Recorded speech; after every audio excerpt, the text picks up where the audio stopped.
Sohit is a college student and wants to know how he can get started as an entrepreneur.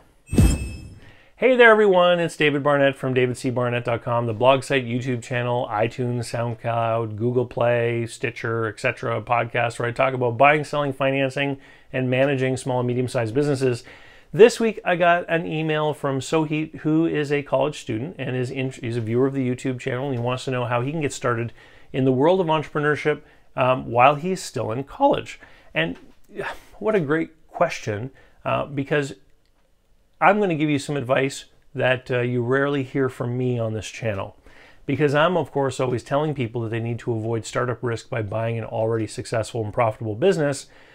But here's the nice thing about being a college student, Sohit, is that at this point in your life, you probably don't have a mortgage, you probably aren't married, you don't have kids, you don't have a need for a multi-million-dollar life insurance policy or anything like that.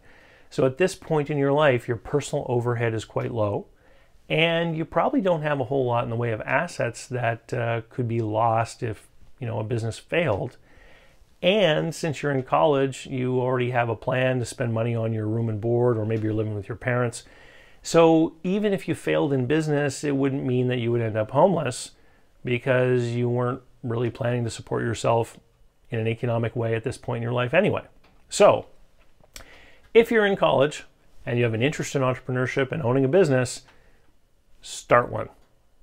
Right now in college. Start it as a part-time side hustle. And here is the advice, though, that I'm going to give you that may be different from what you're hearing from your peers. Because everybody in college is all excited about gee whiz bang online gizmos and doohickeys and ways that you can be a Amazon FBA drop shipper, buying on HomeDepot.com and selling to contractors in Vietnam over eBay. I've heard it all. And you know what? You know what you can really do to set yourself apart and develop some actual skills?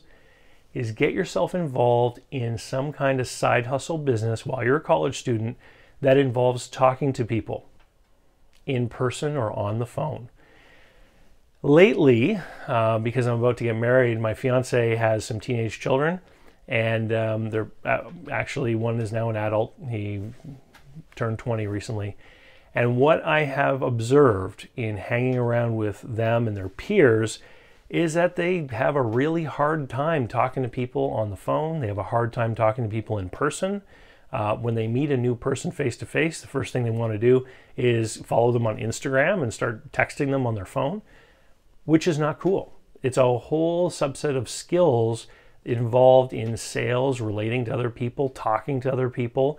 Doing business is always between people. And if you're going to be successful in business, you have to be able to talk to a person face-to-face, whether it's over Zoom or whether it's face-to-face in real life. You need to be able to have a sales conversation. You need to be able to listen. You need to be able to detect people's body language. So what I would recommend is get something going, either buying and selling stuff to your fellow students or working on some kind of business. Of my own peers who have had college business careers, there's been a long list of things that they've done. Things like being painters, painting people's homes on the weekends, doing delivery work, delivering food. They've gone out and they've done things like buying and selling goods at flea markets. Get out there face-to-face, start doing something that will give you an opportunity to interact with people in a business sense, both with suppliers and with customers.